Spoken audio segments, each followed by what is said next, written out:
उत्तर प्रदेश की राजधानी लखनऊ का डॉक्टर राम मनोहर लोहिया राष्ट्रीय विश्वविद्यालय देश भर में प्रसिद्ध है। थाना कृष्णानगर क्षेत्र में आने वाले इस विश्वविद्यालय की पार्किंग बाउंड्री वॉल के बाहर है।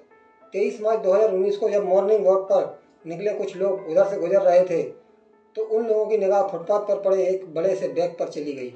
सामान्य रूप से लोगों ने समझा कि या तो कोई अपना बैग वहां पर रखकर भूल गया होगा या फिर मॉर्निंग वॉक पर आए किसी व्यक्ति ने उसे वहां रख दिया होगा जो वापस लौटते वक्त ले लेगा। हालांकि बैग का बड़ा साइज इन संभावनाओं को नकार रहा था, लेकिन लोगों की सोच यह तब बदल गई जब लौटते समय भी उन्होंने उस बैग को वहीं पड़े देखा।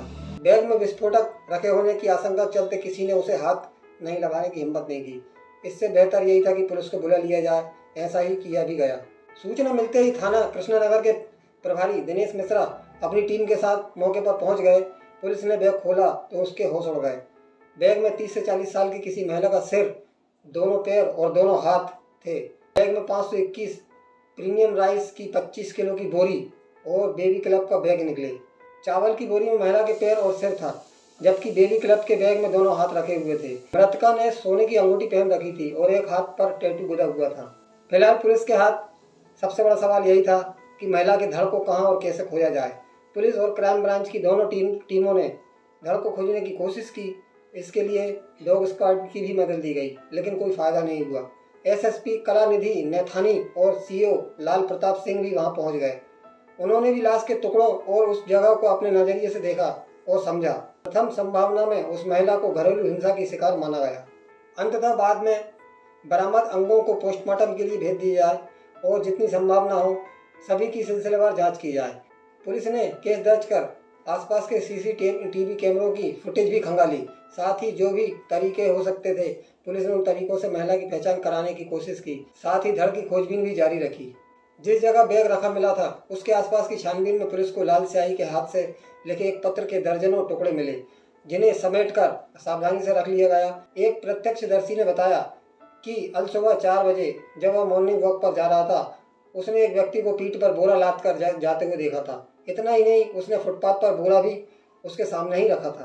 पुलिस द्वारा सीसीटीवी कैमरों की फुटेज देखी गई तो उनमें से एक फुटेज में एक व्यक्ति को पीठ पर बैग लाद कर जाते हुए देखा गया, लेकिन बैग ले जा रहे व्यक्ति का चेहरा साफ नहीं था, इसलिए उसे पहचानना संभव नहीं था। महिला की पहचान के लिए कोई रास्ता न निकलता देख पुलिस ने महिला के हाथ में पहनी अंगूठी, हाथ पर बने टैटू, लाश वाला बैग, उसके अंदर मिली चावल की बोरी और बेबी क्लब का बैग वगैरह चीज़ों को कोलाज बनाकर जारी किया। साथ ही घोषणा की कि उस महिला की पहचान करने या उसके बारे में सूचना देने वाले को 25,000 रुपये का इनाम दिया जाएगा। 25 मार्च रविवार की सुबह बीबी खेड़ा निवासी महिला कीर्ति सिंह जब दूध लेकर लौट रही थी तो उसने न्यू काशीराम कॉलोनी के पास स्थित हैमिल्टन स्कूल के पीछे से गुजरते हुए तेज बदबू महसूस की। उसने देखा तो पॉलीथिन में कुछ लिपटा नजर आया। कीर्ति ने घर जाकर यह बात अपने पति अमरेंद्र सिंह को बताई। अमरेंद्र ने पुलिस कंट्रोल रूम को फोन करके सूचना दे दी। पुलिस कंट्रोल रूम ने यह सूचना थाना पारा को दी। पुलिस ने वहां पहुंचकर देखा तो पॉलीथीन में लिपटा उसी महिला का धड़ मिला था, जिसका सिर और हाथ पांव डॉक्टर राम मनोहर लोहिया राष्ट्रीय विश्वविद्यालय के बाहर पार्किंग में पड़े थैले में मिले थे। हत्यारे ने महिला के धड़ को लाल काले रंग की दरी में लपेटकर प्लास्टिक की बोरी में डाला ताकि खून न बहे। एसपी पूर्व सुरेश चंद्र रावत सहित क्राइम ब्रांच, फॉरेंसिक टीम और डॉग स्क्वाड भी मौके पर पहुंचे। थाना पारा और थाना कृष्णानगर की पुलिस तो वहां थी ही। कृष्णानगर थाना क्षेत्र जहां का महिला का सर और पैर मिले थे, वहां से थाना पारा का वह इलाका जहां धड़ मिला था, इन दोनों के बीच की दूरी 6 किलोमीटर थी। पुलिस ने अनुमान लगाया कि हत्यारे ने कृष्णानगर या पारा थाना के आसपास के किसी घर में महिला की हत्या की होगी और लाश के टुकड़ों को 2 जगह पर इसलिए फेंका होगा कि पुलिस असमंजस में पड़ जाए। यह सब उसने पुलिस से बचने के लिए किया होगा। पुलिस का यह भी अनुमान था कि हत्यारा कोई एक ही व्यक्ति रहा होगा। धड़ को भी पुलिस ने पोस्टमार्टम के लिए भेज दिया। धड़ और अन्य अंग एक ही महिला के हैं, इसका पता लगाने के लिए डीएनए कराने का लिखा गया। घटना का खुलासा जल्दी हो सके इसके लिए एसएसपी कलानिधि नैथानी ने एसपी सुरेश रावत के नेतृत्व में CO crime branch, CO Krishnanagar और डीसीआरबी प्रभारी को खुलासे की जिम्मेदारी सौंपते हुए 3 पुलिस टीमें बनाई। इन 3 टीमों ने उसी दिन यानी 24 मार्च की शाम को 20 सीसीटीवी कैमरों की फुटेज देखी। इसके साथ ही पुलिस अधिकारियों ने लखनऊ जोन के सभी जिलों के थानों में दर्ज महिलाओं की गुमशुदगी व अपहरण के मुकदमों की जानकारी मांगी। गहन छानबीन के मद्देनजर बीट के 100 सिपाहियों को घूम कर महिला की पहचान कराने के लिए विभिन्न क्षेत्रों में भेजा गया। महिला से संबंधित जानकारी पुलिस को देने की जगह जगह पोस्टर भी लगवाए गए। पारा क्षेत्र में रहने वाले बाबूलाल कनौजिया ने 25 मार्च को थाना पारा में गुमशुदगी दर्ज कराई कि उसका भाई सुनील कनौजिया 2 हफ्ते से लापता है। बाबूलाल ने यह भी बताया कि सुनील पिछले 4-5 महीने से अपनी पत्नी भारती पांडे के साथ हंसखेड़ा न्यू काशीराम कॉलोनी में किराए के मकान में रह रहा था। सुनील की कोई जानकारी न मिलने पर उसके भाई बाबूलाल ने थाना चौकी के चक्कर लगाना शुरू कर दिए थे। इस मामले की जांच कर रहे सब इंस्पेक्टर ने सुनील के फोटो लगाकर व छपाकर विभिन्न जगहों पर लगवाने को कहा, लेकिन बाबूलाल के पास सुनील का कोई फोटो नहीं था। अतः सुनील के गुम होने के 11वें दिन यानी 4 अप्रैल की फोटो की तलाश में जांच अधिकारी बाबूलाल के साथ सुनील के कमरे पर पहुंचे। ताला तोड़ने के अलावा उनके पास कोई विकल्प ही नहीं था। ताला तोड़कर कमरे के अंदर छानबीन की गई तो यह रहस्य सामने आया कि सुनील की पत्नी भारती पांडे भी लापता थी। पुलिस ने कमरे से मिले सुनील और भारती पांडे के सामूहिक फोटो और कृष्णानगर में मिली लाश के अंगों के फोटो आस पड़ोस के लोगों को दिखाए तो कई लोगों ने सोने की अंगूठी, टैटू और चेहरा पहचान लिया। ये चीज़ें भारती पांडे की ही थीं। पुलिस ने कमरे को खंगाला तो टंकी के पाइप में रखे युवक के गीले कपड़ों पर खून के धब्बे नजर आए। इसके साथ ही यह बात भी साफ हो गई कि जिस महिला का धड़, सिर और अन्य अंग मिले थे उसकी हत्या इसी कमरे में की गई थी, यानी वह भारती पांडे ही थी। पुलिस ने मकान मालिक दिलीप कुमार को बुलाकर इस मामले में पूछताछ की। उसने बताया कि भारती पांडे नाम की महिला ने 5 महीने पहले 1800 रुपये महीने पर उनसे मकान किराए पर कमरा लिया था। उसने आईडी की प्रति देते हुए बताया था कि वह नाका क्षेत्र की एक कंपनी में काम करती है। आईडी में भारती ने पति का नाम राम गोपाल पांडे और नाका के होलीग्राम स्कूल आर्यनगर का पता दर्ज कराया था।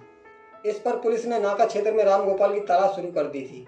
जांच के दौरान खुलासा हुआ कि पश्चिम बंगाल के कोलकाता की मूल निवासी भारती पांडे 12 साल पहले अपने बेटे राजकुमार के साथ लखनऊ आई थी।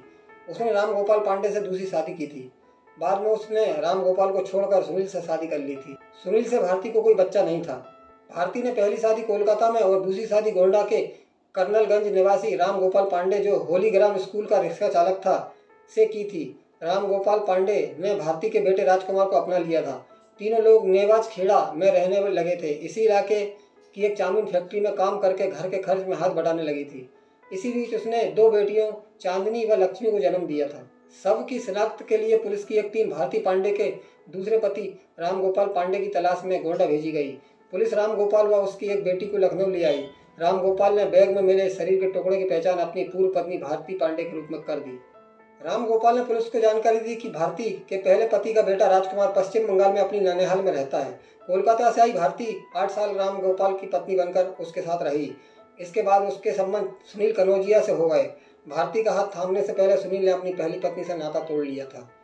बाबूलाल व अन्य लोगों से पूछताछ में खुलासा हुआ कि सुनील की पहली पत्नी इंदिरा नगर इलाके में रहती है। भारती पांडे की हत्या के बाद सुनील के पहली पत्नी के पास लौटने की संभावना को देखते हुए पुलिस ने जांच की, लेकिन सुनील वहां नहीं मिला। छानबीन में पता चला कि चाउमीन फैक्ट्री में काम करने के दौरान भारती की आंखें सुनील कनौजिया से लड़ गईं। सुनील एल्यूमिनियम के फ्रेम तैयार करने वाली जिस दुकान में काम करता था वह चाउमीन फैक्ट्री के सामने थी। जब भी भारती फैक्ट्री से निकलती उसकी नज़र दुकान पर काम कर रहे सुनील पर टिकी होती थी। जब कभी नज़रें मिल जाती तो दोनों मुस्कुरा देते। यह सिलसिला काफ़ी दिनों तक चला। इस बीच दोनों की बातचीत होने लगी और फिर दोस्ती हो गई। कोलकाता से लाए गए बेटे और राम गोपाल से पैदा अपनी दोनों बेटियों को छोड़कर भारती ने 3.5 साल पहले सुनील का हाथ थाम लिया था।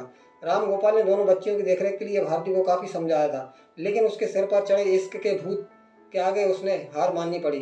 भारती को समझाने का कोई नतीजा न निकलने पर वह तीनों बच्चों को लेकर गोंडा स्थित अपने घर चला गया। भारती करीब 2.5 साल तक सुनील के साथ रिलेशन में रही। पिछले साल दोनों ने राजाजीपुरम की महिला शक्ति कल्याण समिति द्वारा आयोजित समूह विवाह कार्यक्रम में शादी कर ली थी। पुलिस ने भारती व सुनील की शादी कराने वाली संस्था की अध्यक्ष रजनी यादव व कॉलोनी में रहने वाले भारती के पड़ोसियों से पूछताछ की। पता चला कि भारती का फिर किसी से अफेयर हो गया था और वह अक्सर फ़ोन पर बातचीत करती रहती थी, जिसे लेकर उसका पति सुनील उस पर शक करता था। वह उसे फ़ोन पर बात करने से मना करता, लेकिन भारती का इस पर कोई असर नहीं होता था। इसी बात को लेकर दोनों में आए दिन झगड़ा होने लगा था। इस पर भारती ने पति को छोड़कर दिलीप कुमार के मकान में किराए का अलग कमरा ले लिया था। कई दिन तक भारती के न मिलने पर सुनील उसकी तलाश करता रहा और आखिरकार किसी तरह उसके कमरे तक पहुंच ही गया। सुनील ने उससे पूछा कि वह अकेला छोड़कर बिना बताए क्यों चली गई। इस बात को लेकर उसने भारती को डांटा फटकारा, जिसे लेकर दोनों में झगड़ा हो गया। हालांकि बाद में वह भारती के पास ही रहने लगा। पुलिस ने भारती के मोबाइल की कॉल डिटेल खंगालने के बाद सुनील के भाई बाबूलाल से गहराई से पूछताछ की। सुनील अपने भाई बाबूलाल की दुकान पर ही काम करता था। पुलिस ने उसकी दुकान के शीशा कटिंग व फ्रेमिंग के कारीगर प्रेम प्रकाश व नरेंद्र को हिरासत में लेकर पूछताछ की। ये दोनों भारती से परिचित थे। पुलिस का मानना था कि तीसरा पति सुनील कनौजिया भारती की अन्य लोगों से नज़दीकी से नाराज था, इसलिए उसने उसकी हत्या की थी। हत्या में अन्य लोगों के शामिल होने की भी पुलिस की गहनता से जांच में लग गई। पुलिस ने आशंका व्यक्त की कि फ्रेमिंग के लिए एल्यूमिनियम काटने वाली आरी से भारती के शव के टुकड़े किए गए थे। पुलिस का मानना था कि फोन पर बातचीत को लेकर हुए विवाद के बाद 23 मार्च की रात में सुनील ने भारती की गला दबाकर हत्या की होगी और उसके बाद आरी से उसके टुकड़े किए होंगे। बाद में वह उन टुकड़ों को 2 अलग अलग जगहों पर फेंक कर फरार हो गया। जांच के दौरान यह भी पता चला कि भारती का मोबाइल 22 मार्च को बंद हो गया था। सुनील के बड़े भाई बाबूलाल ने पुलिस को बताया कि सुनील 24 मार्च की रात में उसके घर आया था। इस दौरान उसने खाना भी खाया था। भतीजी ने जब सुनील से पूछा चाचा चाची को साथ क्यों नहीं लाए, तो सुनील ने कहा तुम्हारी चाची भारती अपने मायके गई हुई है। सुनील ने 25 मार्च को अपना फ़ोन स्विच ऑफ कर लिया था, जिसके बाद से उसका कोई सुराग नहीं लग पा रहा था। कमरे में टंकी का पाइप पर सुनील की पीली जीन्स व काली शर्ट पर खून के हल्के धब्बों के अलावा कोई सबूत नहीं मिला। इस पर एसएसपी कलानिधि नेथानी ने फोरेंसिक टीम भेजकर जांच कराई। बेंजीडाइन टेस्ट में कमरे में रखे वाइपर, प्लास्टिक के टब, स्टील के मग और फर्श पर खून के धब्बे नजर आने लगे। फोरेंसिक जांच में सुनील की जीन्स और टी शर्ट पर मिले खून के धब्बों में भारती के ब्लड सेल्स मिलने की पुष्टि हो गई। हालांकि सुनील ने पूरा कमरा साफ करा दिया था, लेकिन बेंजामिन टेस्ट की वजह से खून के धब्बे मिल ही गए। पुलिस व क्राइम ब्रांच की टीम ने इस बीच विश्वविद्यालय की तरफ जाने वाले विभिन्न मार्गों के सीसीटीवी कैमरों के 22 मार्च की शाम से 23 मार्च की सुबह तक के फुटेज खंगाले, लेकिन सुनील या अन्य कोई संदिग्ध नजर नहीं आया। एक फुटेज में बैग लादे एक युवक दिखा भी, लेकिन उसका चेहरा साफ दिखाई नहीं दे रहा था। अपर पुलिस अधीक्षक नगर का कहना है कि मार्ग से गुजरे एक ऑटो को संदेह के घेरे में लिया गया है। आशंका है कि सुनील 22 मार्च की रात ऑटो या किसी अन्य वाहन के से भारती पांडे के हाथ पैर व सिर से भरा बैग लेकर राम मनोहर लोहिया विश्वविद्यालय के सामने उतरा होगा और वहां बैग छोड़कर चला गया होगा। भारती का मोबाइल 22 मार्च को बंद हुआ था। इसके अगले दिन कृष्णा नगर इलाके में बैग में महिला के शरीर के टुकड़े और 24 मार्च को पारा इलाके में बोरी में धड़ बरामद होने की खबर विभिन्न अखबारों में छपी। टीवी चैनलों के साथ सोशल मीडिया पर भी वायरल हुई, लेकिन भारती के किसी भी दोस्त ने उसकी सुध नहीं ली। पुलिस कर्मियों ने उसके हाथ व चेहरे के फोटो लेकर काशीराम कॉलोनी के लोगों से संपर्क किया, पोस्टर लगवाए, लेकिन उसे किसी ने नहीं पहचाना। न भारती के लापता होने की जानकारी पुलिस को दी। भारती का जेठ बाबूलाल भी चुप्पी साधे रहा। सुनील कनौजिया के मोबाइल की कॉल डिटेल्स खंगालने पर पुलिस को पता चला कि उसने 25 मार्च को अपने भाई बाबूलाल कनौजिया से बात करने के बाद फ़ोन बंद कर दिया था। इस पर पुलिस ने बाबूलाल से कड़ाई से पूछताछ की। तब खुलासा हुआ कि भारती की अन्य युवकों से दोस्ती के चलते सुनील बेहद नाराज रहता था। जब सुनील 24 मार्च को भाई के घर खाना खाने आया था, तब उसने पत्नी की हत्या की कोई जानकारी नहीं दी थी। सुनील ने 25 मार्च को बाबूलाल को फ़ोन किया था। उसने बताया, भाई मैंने अपनी भारती की हत्या कर दी है, उसके शव को भी ठिकाने लगा दिया है। और सुनील ने आगे कहा अब वह आत्महत्या करने जा रहा है। बाबूलाल ने बताया कि वह सुनील से कुछ कहता, इससे पहले ही सुनील ने फ़ोन काट दिया था। फिर उसने अपना मोबाइल बंद कर दिया। इसके बाद ही बाबूलाल ने पारा थाने में सुनील की गुमशुदगी दर्ज कराई थी। भारती का मोबाइल 22 मार्च को बंद हुआ। इसके अगले ही दिन कृष्णा नगर में बैग में उसकी लाश मिली थी।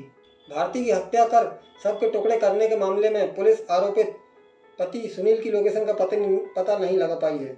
हालांकि 25 मार्च के बाद से आरोपित का मोबाइल बंद है। इस मामले में पुलिस ने कई जगहों पर दबिश दी, लेकिन लापता कथित हत्यारे पति सुनील का कोई सुराग नहीं मिला।